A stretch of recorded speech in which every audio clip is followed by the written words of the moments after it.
Hello and welcome back to Aetheral Space 11.9 from Heaven Like Lightning. We are back. It feels so good to be back in Aetheral Space, as always. Things are coming in motion. You know, Muzazi and Squad are down on the planet. Well, not Skipper's yet. got his fuck off button. He's still on the Tartarus right now, Muzazi. Sorry, they're on the Tartarus right now. My apologies. But Skipper's got his fuck off button, and Dragon decided he just can't get away. His Stockholm Syndrome is too strong. And that's about the majority of what happened last time, yeah? Yeah. Alright, let's get started. Atoy Muzazi looked at himself in the mirror. He was breathing normally, but somehow it still felt like he was suffocating. Despite the name, a war zone was not the place for war robes. He'd changed into a standard officer's coat, bright white, with an armored vest beneath it. The red tie didn't serve much of a tactical purpose, but it would have been more hassle to get rid of it, so it stayed. A holstered plasma pistol lay heavy at his side. Given his fighting style, he didn't expect to use it, but better safe than sorry. He was about to step into a meat grinder. He couldn't take any chances. "Hey, buddy! Muzazi!" called out a squeaky voice from his wrist. Muzazi looked down at the squealing caravan. A black ribbon had been bound around his wrist twice, and the bow had morphed into the cartoonist impression of a face, lips of fabric chattering exaggeratedly as they spoke. This was Caravan, the referee of this war, who'd be keeping track of the points won by murder. Let me space Armin twice real quick. This was, apparently he was the ability of a special officer who worked with the Absurd Weapons Lab, but Muzazi didn't know the specifics. Every special officer had been provided with a caravan to keep track of their score and provide updates on the battle. "Yes," Muzazi said. 10 minutes until go time, little man," the ribbon chittered. "Make sure you're ready, bro! Don't want to get caught out! I'm rooting for you!" He had no doubt that Caravan had been programmed to provide such encouragement, but Muzazi nodded all the same. Right now, he needed all the support he could get. At any rate, he'd run out of time for trepidation. Muzazi put on his officer's cap and turned to the couch on the other side of the room. There, Aklima sat between Morgan and Ash. Morgan was in the 8th wave of landings, so he still had time for fear. They'd managed to get Ash permission to sit the operation out due to health issues, so he'd be guarding Aklima for the duration. "Once Morgan leaves," Muzazi said seriously to Ash, "consider this room your fortress. Do not leave it for any reason. We know it is safe here. We can't discount the possibility that traps were placed on other parts of the ship." Of course, Commander Muzazi," Ash saluted. The room drifted into silence, save for the ticking of a distant clock. It would take him some minutes to get to his designated landing pod, so Muzazi straightened his tie, face grim. "Wish me luck," he said quietly, before turning to leave. "Wait!" He turned his head and a sigh passed through his lips. Aklima had stood from the couch, seized her two-big sword, and moved to the middle of the room. Resolve shone in her eyes as she looked at him. Morgan and Ash, for their part, pointedly averted their gazes. "Take me with you," she said, voice shaking. Muzazi shook his head. "No." She squeezed the hilt of her sword. "Why not?" "It's too dangerous," Muzazi stated the obvious. "It will be a war zone down there. You would be killed. It is my job to protect you, and the way to protect you is to keep you here." Aklima frowned. "How am I going to get stronger if I'm kept away from danger?" "By training," Muzazi insisted, "as we have been doing. My heir. One does not become fireproof by throwing themselves into flames. If you were to go down there, you would not survive. It isn't guaranteed that I'll survive." Aklima took a step forward. "The training isn't working!" she cried desperately. "I'm still weak! I'm always going to be weak! He doesn't even know who I am!" Muzazi's scowl deepened. So that was what this was truly about. He kneeled down, getting to eye level with his young charge. "I will not lie," he said seriously. "Right now, the Supreme does not acknowledge you. No. But foolhardiness is not the way to get the respect of a man like that. Discipline and hard work will lead to strength, Aklima. All effort is rewarded in the end. The day will come when he chooses to know you. I can guarantee it." She looked down at the ground, tears streaking down her face. "But it's a war," she spluttered. "What if he doesn't?" "He is the strongest," Muzazi said simply. "He will come back. Even if some danger should present itself to him, I will be there. I will protect your father, Aklima. I promise you that." He couldn't imagine a world where the Supreme would need his protection, but he meant the promise all the same. As he saw Kalima slowly nod, he rose to his feet, sealing that vow within his heart. "I'll be back soon enough," he promised, before he turned and left. That anxiety in his chest, that cold hand around his heart, did not fade, not one bit. Not as he walked down the halls, not as he entered the hangar, and not as he approached the landing pod that very well could be his coffin. It was big and bulky, the inside pitch black without so much as a porthole to provide light once the door was sealed. It took him a moment to place what exactly the shape of the structure reminded him of. "This is a bullet," he thought. "I'm to be fired out of a gun." Isn't that a line from Black Lagoon? I don't know. Something like that. There's something along those lines. She's like, "I'll be your bullet." Through the sliver of light that circumstance allowed, he could see that the other 4 special officers had already arrived, and, using Gallery Maxim, had already become paintings. They lined the inside walls of the pods, painted faces that he was not familiar with. The Supreme was nowhere to be seen yet, but he would surely appear. Paravi Pala was waiting outside the pod for Musashi, an easel and a blank canvas set up next to them. They swayed on their feet sleepily as Musashi approached, a wet paintbrush dancing between their fingers. It looked like they'd just gotten out of bed, yet that same serene smile never left their lips. "Ready?" they asked. "Of course," Musashi nodded. The hangar exploded into applause. The personnel here, technicians and guards, pilots and stray special officers, were giving him a standing ovation. It was only natural. This was a very brave and very foolish thing he was doing. Paravi patted Musashi insubstantially on the arm. "Don't worry," they said quietly. "Everything will be okay." He nodded mutely, looking around the room. There were familiar faces there, people from the second wave, no doubt. It took him a second to spot her in the crowd, even with her towering height. She was good at concealing herself. Paradise Karen, clapping just as hard as anyone else, but with a glare that could cut down mountains. Musashi suppressed the urge to gulp. They'd discussed this beforehand, him and his blades. Given that Paradise had almost certainly had a hand in him being selected for the first wave, it was also likely that at least one of the other special officers in his group belonged to her. They'd do their best to eliminate Musashi, and make it look as though he had fallen into battle. In a battle like the one that was about to erupt, who could say where an attack had come from? He looked at her for only a second, so as to not advertise his wariness, but as he did, he saw something else. His eyes widened, and his mouth thinned into a straight line of tension. Goosebumps rippled over his skin. There, behind the clapping crowd, barely visible, stood a woman. A woman smiling softly, with a shepherdess's bonnet tied over her blonde hair. Blue eyes stared directly at Musashi with such intensity that he felt like he was under the gaze of a microscope. "The world is about to change," Commissioner Caesar had said. Before Musashi even had time to think about that, a paintbrush moved, and, for a short time, he ceased to exist. Sensors within Regiment Red's pyramid detect an object entering the atmosphere. The autobrain controlling the sensors confirms 2 seconds later that the object was fired from the Tartarus, still hanging in orbit. The very instant that is confirmed, the alarm goes off. Dragon Hadrian, eating in a common area, turns to Ruth Blaine next to him as he leaps out of his seat. He shouts, "Which way to—" There is a boom. Not an explosion, but a sound produced by the speed of the incoming pod. Those still awake run to their positions. Those getting what rest they could leap out of bed, pulling on their gear. The sound of human voices shouting overpowers even the alarm. The sound of human feet stomping overpowers even the shouting. One of the commanders, red balaclava pulled over his face, shouts, "Battle stations! To your squads! Battle station!" Something astounding happens just outside the complex. In the span of a few seconds, a titan is sculpted from liquid metal, rising to its feet and glaring off into the horizon. The level of detail to its form is extraordinary, like a sculptor's masterpiece. It replicates the appearance of its pilot down to individual strands of hair. The hanged man clings to the spire atop the pyramid like some kind of superhero, forming a spear out of spare material from its armpit and getting ready to hurl it.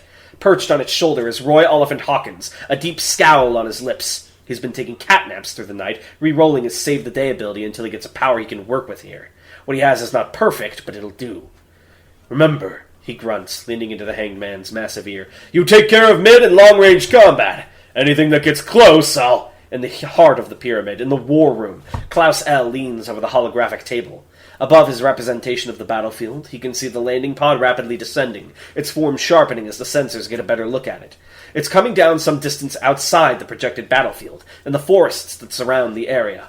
That isn't ideal. There are caverns and tunnels out there that the enemy could use to cross the distance. No doubt they know that, and that's why they chose that landing site. The probe they sent down must have sent back some scans before it was destroyed. Well, all of that only matters if they can land. Klaus pulls his communicator to his mouth and barks in a voice poisoned by the battlefield. Fire! The turrets attached to the outside of the pyramid opened fire as one, a veritable volley of plasma fire hurtling through the air into the landing pod's projected path. This is beyond the firepower they used to take down the original probe. If these shots hit, there won't even be ashes left, but they can take no chances. After all, they're dealing with Aether users. There's no telling what absurdity lies in wait. Against the Bazaar, there is no blind strategy save overkill. If only overkill was enough. The image on the table sharpens once again, and Klaus's eyes widen. The Hanged Man, perched atop the pyramid, sees it next. Scout Oliphant Hawkins doesn't quite understand why, but he reflexively reshapes one arm into a massive shield, holding it up in front of himself and his father. Bruno Del Ced finishes climbing up the ladder to the turrets, holding his hands over his ears to block out the noise. He too catches a glimpse. Skipper, walking away through the woods, turns back and looks at the descending dune. A second later, he continues walking. Dragon Hadrian and Ruth Blaine, running through the corridors of the pyramid to their designated positions, do not see it. This is very unlucky. There is a man standing on top of the landing pod, with his arms spread wide. He is wearing nothing but a pair of shorts, but his titanic body is more than enough to withstand any attack. His toes have dug into the steel beneath him as if it was tissue paper, keeping him in place as he hurtles down to the surface of Elysian Field. Like the kill strike of a thunderstorm, golden aether cracks around him. Man, the Supreme thought, what a spread! The whole thing was laid out before him as he fell. The mountains, the forests, the pyramid, a 3-course meal ready and waiting. He could even see the little dots buzzing below, the soldiers preparing to defend their hideout. They looked weak to him, but that didn't mean much. The Supreme had always been bad at gauging the exact strength of those weaker than him. He had bigger fish to fry anyway. A deluge of plasma fire was hurtling towards him. Not enough to kill him, of course, but more than enough to annihilate any pod that tried to land. If they had access to this kind of firepower, there'd be no way for the invasion to actually get started. The Supreme hadn't come all the way out here just to watch dots get shot out of the sky. In the gulf of time between one second and the next, the Supreme counted the turrets visible to him. 16 on this side of the pyramid. Safe to assume there are another 16 on the other side. From this position, I can't take them all out in one go, but I should be able to create a good opening. He raised up one hand, golden aether concentrating right into the center of his palm. It kind of felt like cheating, but he'd use his aether ability just this once before meeting up with Zachariah. Just enough to give the other guys a fighting chance. The Supreme smiled as the aether reached its divine apex. The words he spoke should have been inaudible, but they were louder than the world. "Excel Surge!" he said, and then... "A big shotgun!" The blast was apocalyptic. A sound like the trumpets of hell, utterly overpowering, screamed its way over the surface of Elysian Fields. A wave of pressure was cast out directly from the falling star, instantly repelling each and every plasma shot that has been aiming for the capsule. The fire was spat down into the forests like rain, incinerating trees and sparking a quickly spreading inferno. It didn't stop there. The heartbeat shotgun, far more powerful than anything Skipper was capable of, continued its path towards the pyramid. So much grass was thrown up that the air around it turned green, and trees were pulled out by the roots and carried along. It was like an invisible tsunami of sound, pushing forth everything in its path. Atop the pyramid, Scout turned the heels of the Hanged Man into hooks and dug into the stone of the pyramid. The mouth of the Hanged Man opened, and his voice emerged, amplified. "Incoming!" Next to the turrets, surrounded by technicians that were beginning to panic and run, Bruno knelt down to the ground and created a veritable fortress of force fields, layered and layered again, with all the aether he had poured into them. Held inside that protective embrace, those around him could do nothing but watch as the wave of destruction slammed into the pyramid. Needless to say, the turrets did not survive. As if they were struck by an invisible fist, as if they were struck by 1,000 invisible fists. They were reduced to metal scrap and sparking wire, some torn off entirely and flung away into the air. One unfortunate soldier, just outside the range of Bruno's shield, was smashed into a wall and reduced to pulp inside his armor. Wild cracks began to form in Bruno's shield as he gritted his teeth, blood pouring from his gums. He had no choice. For his force fields to withstand an attack like that, the only option was to enter the realm of the aether burn, if only a little. The wave lingered for only a few seconds, and at the very moment it dissipated, Bruno's force field shattered. The few soldiers he'd managed to save held him up as he collapsed, panting heavily. "Don't worry about us," he wheezed, blood clogging his throat. "Get to where you need to be." At that very moment, Dragon and Ruth emerged from the entrance of the pyramid, just in time to witness the aftermath of the blast. The forest beyond the base was blazing, flames like mountains of their own, smoke drifting up and choking the sky red. Not only that, but that smoke would surely prevent them from seeing any pods coming down from that direction, even if they could attack them on their way down. Dragon swallowed, his throat dry. "It started," thought Dragon Hadrian. My throat really hurts, so I'm going to popcorn the last bit to you. "It started," thought the Supreme. The pod collided with the ground in a resounding crash, earth and rock thrown up high by the impact. Steam rose slowly from the cooling metal hull as the Supreme climbed off, taking a few steps away from the capsule and instead looking off at his handiwork. Damn, he'd really done a number on that place. He couldn't even see through the wall of fire he'd inadvertently created. Maybe he'd gone a little too hard? Well, it was no biggie. He wasn't interested in his small fry anyway. The Supreme scratched idly at his hair as he strolled away from the landing spots, looking for a good place to take a nap. After all, until Zachariah showed up, this was just a waiting game. "Good luck, kids," he thought, glancing back at the pod. "Looks like you might need it." So wait, Skipper fired that heartbeat shotgun without arriving? The Supreme fired that. Oh, what? Yeah. That's what that was? I thought they were, intercepting. No. Oh, so he just threw out, a big fuck-off heartbeat shotgun. Yeah. So we know at least one of his powers apparently copying attacks and upgrading them, supposedly. God damn. Atoy Musashi took in a deep breath as he returned to existence, falling out of the landing pod. He had only an instant to get his bearings. Grass beneath his knees, a burning red sky above him, the smell of smoke, the roaring of flames. Others around him, four, the other special officers. Another sound, the sound of an incoming projectile. The second he looked up, he saw it. A massive silver spear, the size of a train carriage, hurtling right towards them. Acting on instinct alone, Musashi threw himself out of the danger radius with his thrusters, the other special officers moving at the same time. Desperate acceleration got him just outside the danger zone, but still... Crash! The landing pod was annihilated by the spear, its steel surface skewered by the shining metal.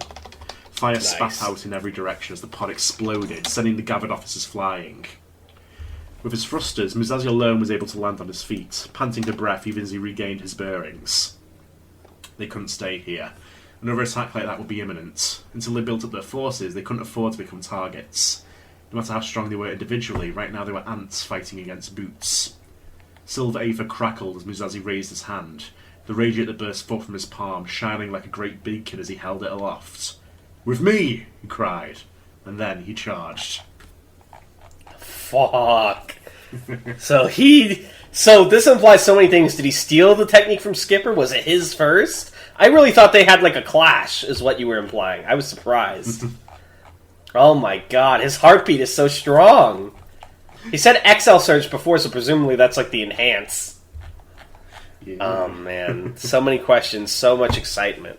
I want the next one, but I know, alas, that we end things here. Yes. The war has started. What's my lore question? All the things I want to ask you, you'll probably tell me are a secret for later, so I don't even know what to ask. I have so many questions in my brain. Tell us about the guy that turned into pulp. What was his life? That was Danny Manny. That was his name? Yeah, Danny Manny. Okay, what's his story? He used to be a part of Shooting Star Security Solutions. Until he messed up on a job. Well, his superiors messed up on a job and chose him as a scapegoat, and he was forced to flee to the Supremacy, where he joined up with the military, and unfortunately had a similar experience, where he was assigned to a mission with a special officer, Mr. Samuel Ambrosio Zakos.